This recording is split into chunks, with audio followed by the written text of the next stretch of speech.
E aí, meus queridos, tudo bem? Eu sou o Prof. Clayton Reis e essa é a resolução de mais uma questão do Enem PPL de 2022 que fala sobre atrito. E a questão diz o seguinte: com o objetivo de revestir o piso de uma rampa de acesso para cadeiras de rodas, determina-se que, sob a aplicação de uma força motora de até 200 newtons, não ocorra deslizamento dos pneus em relação à superfície de contato. Considera-se que a força normal que atua sobre o conjunto cadeira e cadeirante é de 800 newtons.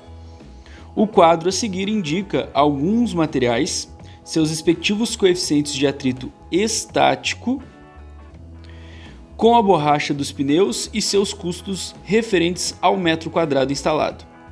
Cada cifrão indica uma unidade monetária genérica. Ou seja, quanto mais cifrões, mais caro, né?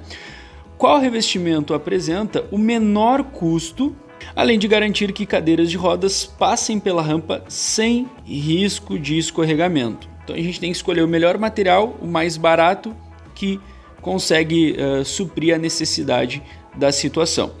Para a gente entender o que realmente a questão pede, né, o que seria essa tal força motora e tudo mais, eu vou fazer um desenho para ficar mais fácil. Imagina que isso aqui seria então a rampa de acesso, tá? E aqui eu vou desenhar o que seria a pessoa e a cadeira de rodas, né? Deixa eu inclinar aqui, ó, para poder encaixar a pessoa e a cadeira de rodas, só para simplificar mesmo a ideia.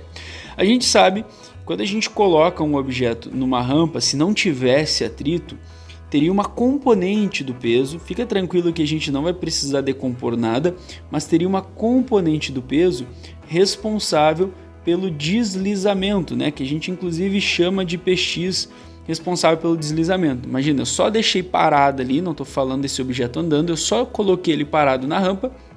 Se essa rampa for muito lisa, ele vai naturalmente deslizar por causa, né, do baixo coeficiente de atrito. Agora, quando eu coloco esse objeto numa rampa e ele não desliza, ele fica paradinho ali, é porque existe uma força equivalente a essa componente, né, essa PX.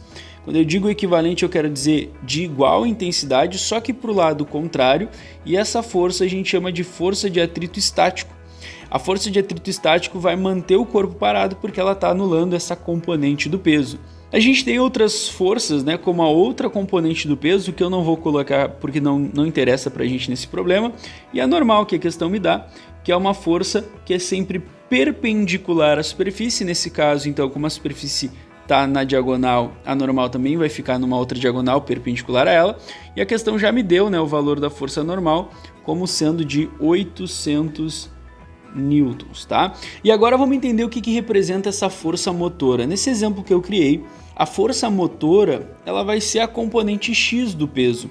Então eu criei uma situação bem simples para a gente poder entender onde colocar primeiro o valor de 200 newtons que a questão me deu. Seria a força que, digamos, vai puxar o corpo para baixo para fazer ele deslizar. Lembrando que eu estou pensando numa situação onde a pessoa na cadeira de rodas ela está parada, segurando a cadeira e evitando o movimento, nem deslizando para cima e nem subindo ali, girando as rodas, tá?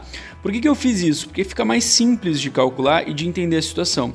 E outra coisa é que a questão falou que essa força motora é de até 200 newtons, né? Ou seja, eu já estou pegando o valor máximo da situação para eu ter o coeficiente de atrito máximo ali na hora que eu calcular.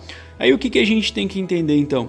Que se esse corpo, né, tá parado nessa rampa com uma força de 200 newtons puxando ele para baixo, é porque a força de atrito máxima nessa situação é de 200 newtons para cima.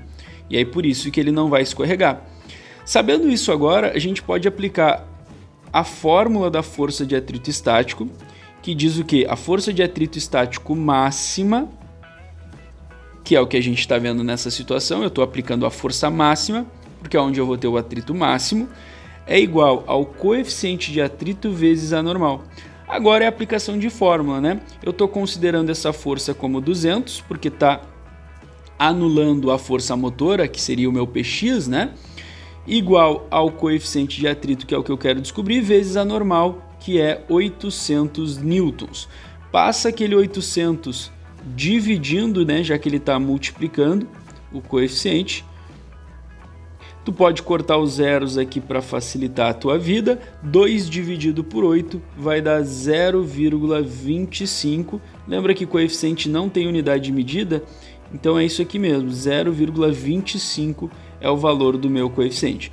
Com isso, de cara, a gente já pode riscar ali, né, o cimento. O cimento não tem como ser, porque o cimento ele tem um coeficiente abaixo. Então ele seria o único que permitiria o escorregamento nessas condições. Qualquer um dos outros entra na questão do escorregamento. Só que a questão pediu o de menor custo, né? O de menor custo é o que apresenta o menor número de cifrões dentro ali, os que sobraram, né? E aí fica a madeira, que tem um coeficiente de 0,35. Quanto maior, melhor o coeficiente, né? Porque quanto maior, maior vai ser essa força de atrito estático máxima. E no caso, ela é o mais barato dentre eles. Então a resposta certa para essa questão ficou a alternativa C. Espero que vocês tenham entendido, espero que vocês tenham gostado. Muito obrigado por assistirem até aqui. Fiquem ligados aí nas próximas resoluções. Era isso, bons estudos para vocês e tchau, tchau!